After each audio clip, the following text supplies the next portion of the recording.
What do you feel as though the biggest challenge to the yoga community as a whole is right now? Two of them come to mind, actually. One is the commercialization of yoga.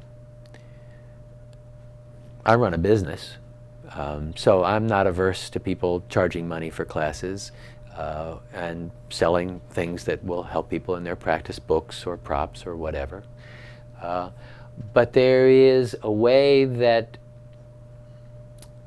American popular culture, Madison Avenue, have of co-opting things and turning them into just crass commercial exercises.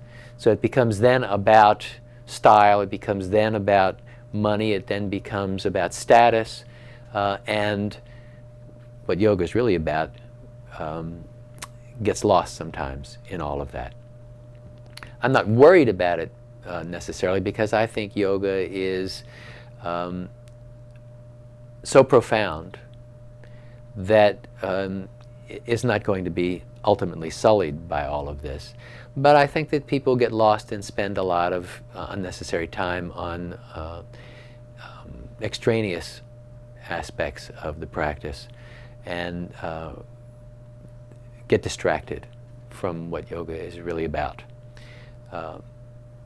That's one problem, is the commercialization.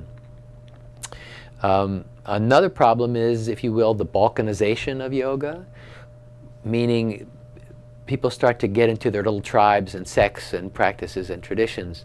And I think that's fine. I think that adds a richness to the practice. One great yoga teacher, Swami Satchidananda, used to say, truth is one, paths are many.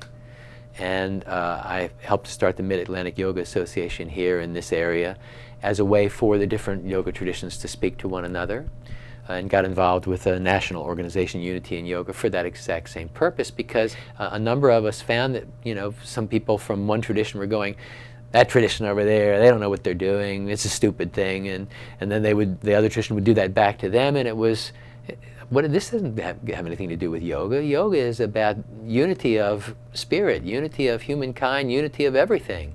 And dividing and separating is exactly antithetical to the whole process. So I think that the tendency to do that is human, and you find it manifested in this country. What kind of yoga do you do? Oh, that, or oh, that, or whatever. When it's really, we're all just practicing yoga, and we have particular ways that speak to us, but that does not invalidate in any way somebody else's way.